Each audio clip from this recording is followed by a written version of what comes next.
Bien, amigos televidentes, continuamos con ustedes. Una coyuntura, como hemos visto, económica muy complicada.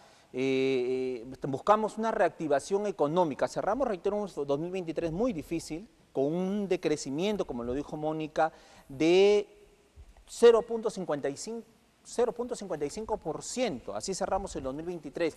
Intentamos este año volver a subir. Perfecto, estamos de alguna manera mirando algunos sectores que empiezan a reactivarse de manera lenta, esperemos que sostenida. Sin embargo, pues hoy día recibimos una noticia terrible, ¿no? Terrible para Trujillo y para el norte. Pero, bueno, el gobierno intenta también hacer lo suyo y cambia 4 ministros, para muchos no tan trascendentes, salvo el de Economía y también el de la cartera del Ministerio de Energía y Minas. Ahí se ha designado, se ha nombrado a Rómulo Mucho, a quien hemos tenido varias veces aquí en el programa. Lo hemos tenido también aquí en vivo, en Trujillo, acá en las instalaciones de Sol TV y en el programa Línea Directa. Y nos parece, y esto es una opinión personal, un buen jale por parte del gobierno de Dino Boluarte, porque es un técnico, ¿no? Y que tiene claro el camino, tiene muy claro por dónde hay que transitar. Ahora la idea es que lo deje, pero para algo lo han llamado. Pero para conocer más, ya hablemos con el especialista, con el conocedor finalmente del sector. Voy a recibir al presidente de la Asociación Peruana de Hidrocarburos. Nos acompaña Felipe Cantuarias. Señor Felipe Cantuarias, muy buenas noches, bienvenido. ¿Cómo está? Muy buenas noches, muchas gracias por la oportunidad. Muchísimas gracias por estar con nosotros. El reto finalmente del ingeniero Rómulo Mucho al frente del Ministerio de Energía y Minas. ¿Cómo analizan ustedes el llamado que le han hecho y finalmente qué esperan de él? Bueno, nosotros hemos saludado la designación del ingeniero Rómulo Mucho porque es un profesional muy competente que conoce muy bien el sector. Es alguien además que ha venido trabajando en destrabar inversión privada y por eso tenemos una expectativa positiva de que con la llegada del ingeniero Mucho se va a finalmente tomar decisiones que han estado postergadas por mucho tiempo. Nosotros, a nivel del sector de hidrocarburos, hemos identificado 4 grandes prioridades que requiere el sector de manera urgente, siendo la primera la necesidad de acelerar la masificación del gas natural para que el gas natural, que es una energía limpia que producimos al 100% y que es la que va a liderar la transición energética de nuestro país, llegue a todas las regiones. En ese sentido, nosotros hemos venido ya exigiendo en los últimos años que el gobierno adopte 3 grandes medidas en beneficio del país, pero principalmente en las regiones del país. La primera es que se apruebe una tarifa única nacional del gas natural. ¿Qué significa esto? Hoy el gas natural tiene un precio en Lima y Callao que es muy inferior al que pagan todas las regiones. Toda la región del norte, Chiclayo, Trujillo, tienen que pagar un costo de gas natural mucho mayor que el de Lima.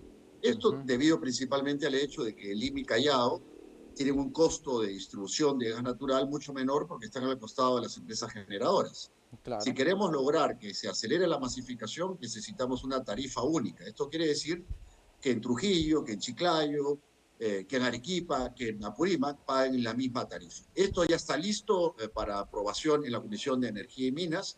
Hay un consenso de todos los actores, el Ministerio de Energía y Minas, el Ministerio de Economía, el propio organismo regulador Sinermin, los gremios empresariales, y lo que necesitamos es que esto se apruebe lo antes posible, porque no solamente va a impulsar una verdadera descentralización económica, porque de manera sencilla el costo de la energía generada por gas natural en Chiclayo para una industria y para un domicilio va a ser el mismo que para Lima y Callao. Una segunda medida que hemos venido exigiendo al gobierno es que se tome la decisión ya del cambio de la matriz de transporte público. Hoy uno de los grandes problemas que tiene el Perú es que nuestra matriz de transporte público está basada en diésel y gasolina, que importamos al 75%. Esa importación de diésel y gasolina nos genera un costo altísimo que obliga al Estado peruano a tener todos los años, por medio de un fondo de estabilización de precios de combustible, gastar más de 5.000 millones de soles. En lugar de estar importando diésel y gasolinas, que además son altamente contaminantes, y Exacto, que también. vuelvo a repetir, importamos un 75%, el Perú tiene que migrar hacia el gas natural vehicular. ¿Y por qué? Primero, porque esa es una energía que producimos al 100% en el Perú. Segundo, porque tiene un precio regulado, que hace que sea 80% más barata que el diésel y las gasolinas, y tercero, porque es 90% menos contaminante que el diésel y gasolinas. Entonces, si nosotros, como Perú, como ya lo han hecho otros países en la región, decidimos que nuestra matriz de transporte público migra a gas natural vehicular, lo que vamos a ver de manera inmediata es una reducción sustancial de los costos de flete de transporte público. Esto quiere decir, va a hacer que el costo del transporte de todos los productos de primera necesidad bajen, con lo cual, en lugar de tener un riesgo de incremento, vamos a ver una reducción. Y en segundo lugar, el costo de los El precio, pasajes de los claro. buses interprovinciales bajarían. Y adicionalmente a ello, esto es una medida que se necesita tomar de manera urgente, porque hoy el Perú, como decía, gasta 5.000 millones de soles en compensar el precio del diésel y la gasolina para que no suba, no se traslade ese mayor incremento de precio a los consumidores. En lugar de gastar esa plata, si el Estado la invierte en comprar buses y camiones nuevos de GNB, podría entregarle a todos los transportistas su camioncito y su bus nuevo con cero costo, y con eso hacemos una transformación importante. Ese es un Increíble. primer punto que creemos es urgente que decida, y con esas decisiones lo que va a ocurrir es que se va a destrabar inversión privada en lo que se llama infraestructura de ductos para llevar el gas natural de manera mucho más barata a todas las regiones, y de esa manera el anhelo de que el gas natural llegue a todo el Perú se va a hacer finalmente realidad. Esa es la primera medida que le hemos pedido al nuevo ministro. Correcto. Una segunda, perdón, por favor, adelante. No, no, por favor, continúe, continúe, para no... Una no... segunda medida que le hemos mencionado es que, sin duda, el Perú necesita desarrollar la industria petroquímica. ¿Por qué la industria petroquímica? La industria petroquímica tiene dos grandes virtudes. En primer lugar, el Perú es un importador neto de fertilizantes. Ya hemos visto durante el gobierno del expresidente Castillo que cuando hubo la crisis de la importación de fertilizantes de la urea, hubo un impacto terrible en el sector agrícola. Claro. Bajó la productividad agrícola por la falta de fertilizantes. Si nosotros logramos desarrollar una industria petroquímica, eliminamos la importación de fertilizantes, nos volvemos un productor de urea, no solamente para suplir nuestras necesidades, sino para exportar.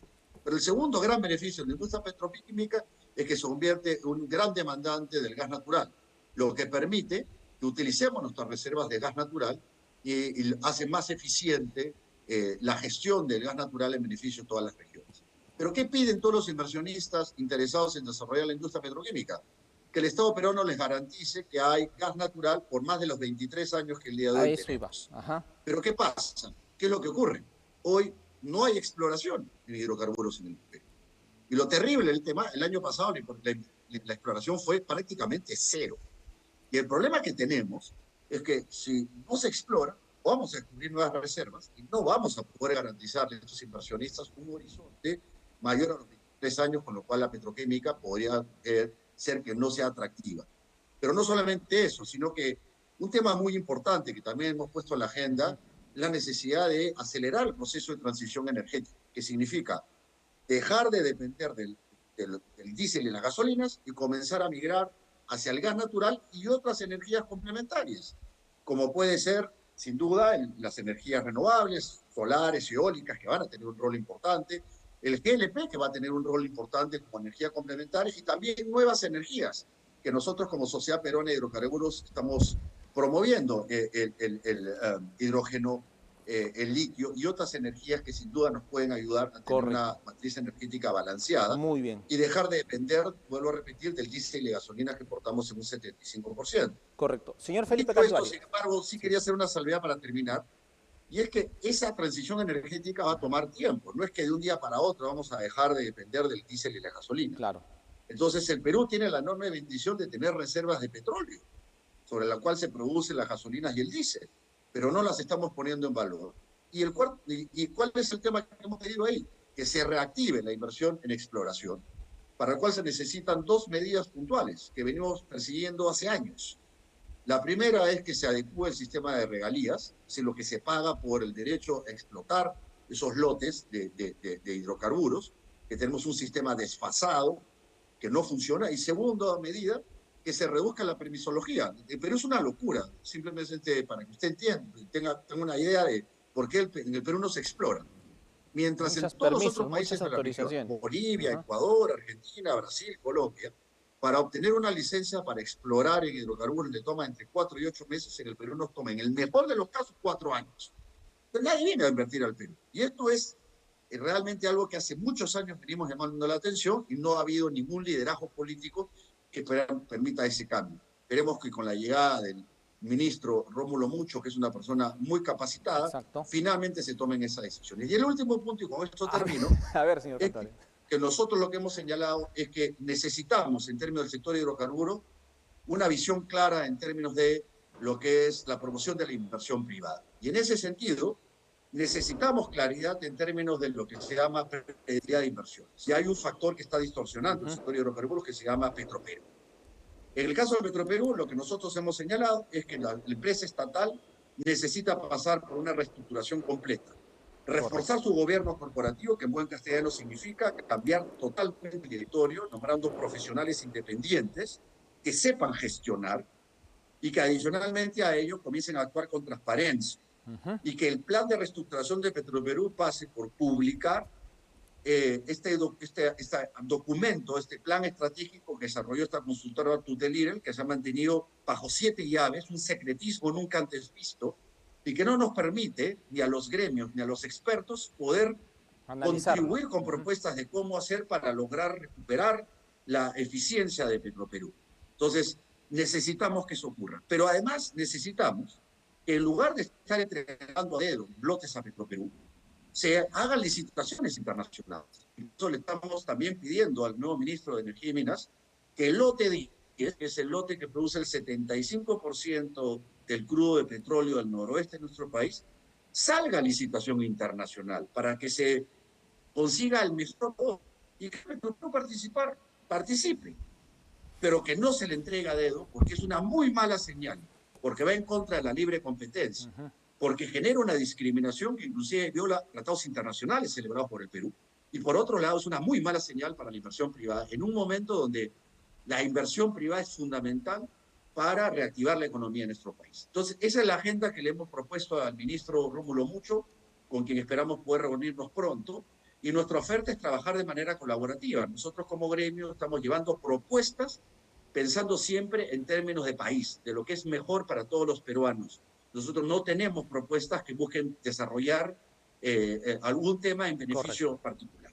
Perfecto. Señor Felipe Cantuarias, está clarísimo el panorama que ustedes tienen y lo que le han solicitado al ministro de Energía y Minas, señor Rómulo Mucho. Y creo que todos podríamos coincidir, y digo condicional podríamos, porque siempre va a haber objeciones. Por ejemplo, la necesidad de acelerar el gas natural, que llegue a todas las regiones, que se extiendan y se instalen estas tuberías. En eso estamos de acuerdo.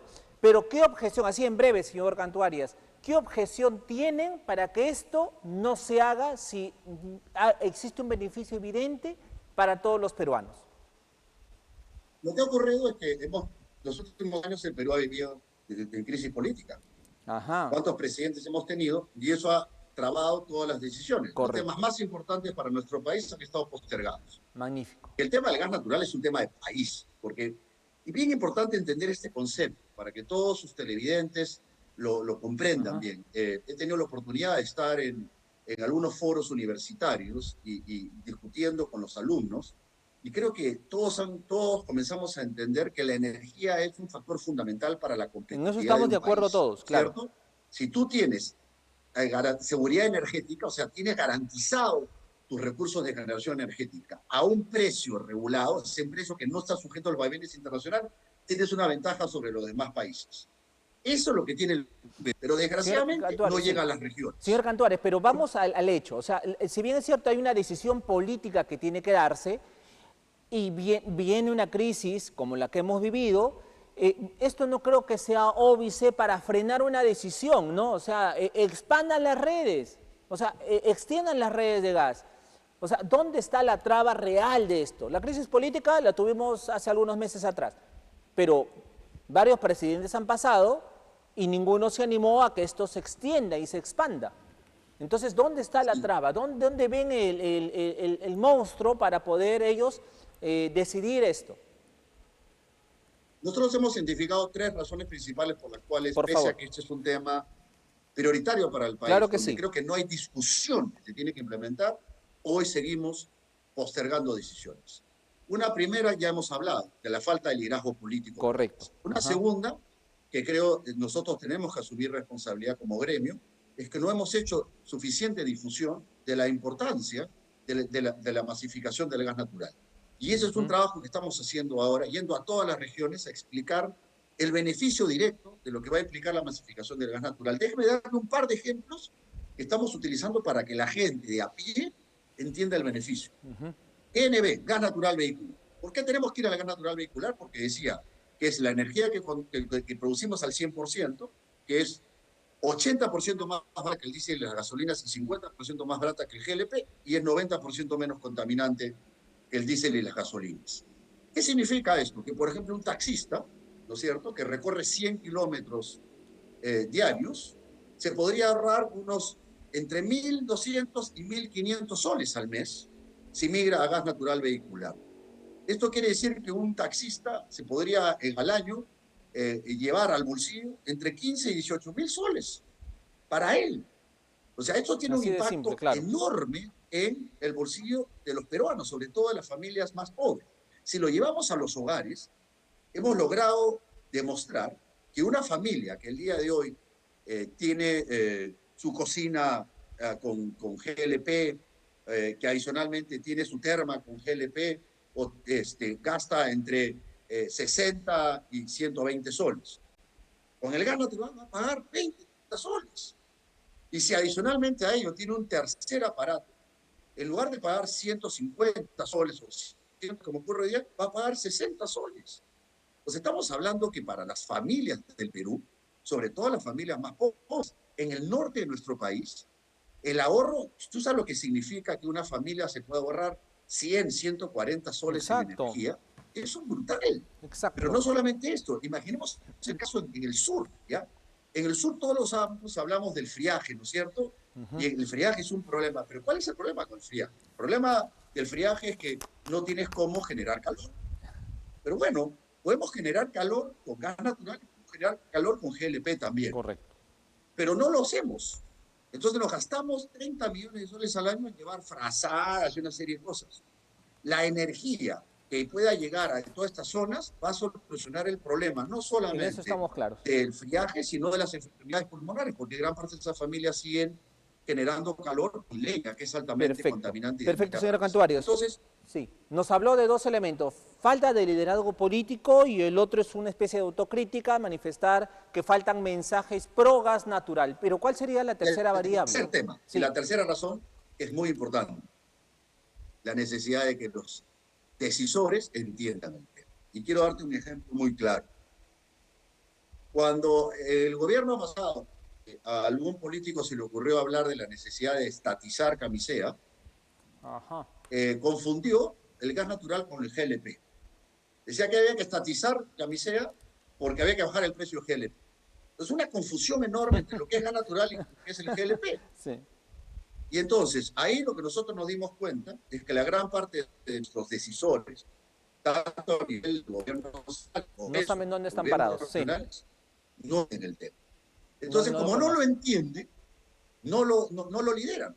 Entonces, clarísimo. estamos haciendo un esfuerzo en ir en todas las regiones a hablar con los gobernadores regionales, con los alcaldes, con los congresistas y con el gobierno para explicar lo importante, explicándole las diferencias y dándole cuál es el mapa de ruta. Y para eso hemos hecho que se llama una hoja de ruta con 9 acciones concretas que van a permitir que se tomen esas decisiones pronto. Perfecto. Entonces, con este esfuerzo esperamos que realmente se libere y tome las acciones necesarias para el beneficio del país.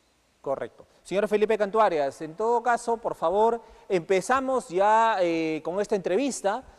Cuando esté en el norte, obviamente las puertas de Sol TV están abiertas. Cuando esté en Trujillo, obviamente lo esperamos acá en línea directa para seguir dando estos mensajes necesarios. ¿Qué duda cabe, señores? Que el gas natural es finalmente la energía del futuro. Tanto no solamente porque cuida nuestro medio ambiente, sino también, si quieren verlo de manera muy cercana, por precio. Así que vamos apostando por esta transformación energética. Señor Cantuarias, le agradezco muchísimo por estar esta noche con nosotros y qué duda cabe, vamos a seguir hablando de este tema. Muchísimas gracias. Muchas gracias, un saludo a la preciosa ciudad de Trujillo, que espero estar pronto nuevamente y tener la oportunidad de conversar personalmente. Muchas gracias, buenas noches. Felipe Cantuarias estuvo con nosotros, presidente de la Asociación Peruana de Hidrocarburos. Hay mucho que hacer justamente en esta transformación energética, ¿no? Tenemos el gas natural, pero 1000 trabas para poder llevarlo hasta las familias, hasta los hogares, hasta los ciudadanos de a pie. Pero en fin, ese es el tipo de política que tenemos. Bien, nosotros nos despedimos, nos reencontramos mañana en una nueva edición de Línea Directa. Mañana llega la presidenta Dina Boluarte y desde acá un mensaje. Señora Dina Boluarte, primero, punto número 1. En la última visita que tuvo en Trujillo, tuvo decenas de patrulleros, decenas de policías protegiéndola, cerró la ciudad, hizo toda una parafernalia innecesaria. Tranquila, se va a ir a Palo Redondo, a Chavimochic, a firmar reinicio de la tercera etapa en buena hora, pero no utiliza tanto policía que acá en Trujillo lo necesitamos, ¿correcto? No necesita tanta seguridad, con lo mínimo elemental, para eso tiene un sistema de inteligencia. Se supone que al menos funciona para el gobierno, para protegerla a usted, aunque ya vimos lo que pasó en Ayacucho, pero esperemos que haya mejorado. Con el señor Víctor Torres lo dudamos, pero finalmente usted lo llamó. Así que no utilice tanto patrullero, no utilice tanta policía, déjele a los trujillanos, a los liberteños, que bien falta nos hace toda esta cantidad de contingente y logística policial. Punto número 2. No sigue el consejo de César Acuña, pues. No nos dé promesas como cancha, no nos dé palabras como cancha, que de palabras ya estamos hartos. Y esas palabras han significado 345 muertos en el 2023, 33 muertos en enero del 2024 y más de 20 en este mes de febrero. Así que, señora Dina Boluarte, no nos interesan sus palabras, no nos interesan sus ofrecimientos, lo que queremos de ustedes son acciones concretas, que nos traiga mañana los DINOES, que disponga ya de manera firme los patrulleros que van a venir. No, o sea, algo concreto. Ya estamos hartos, reitero, de la palabrería de usted y de su socio político César Acuña.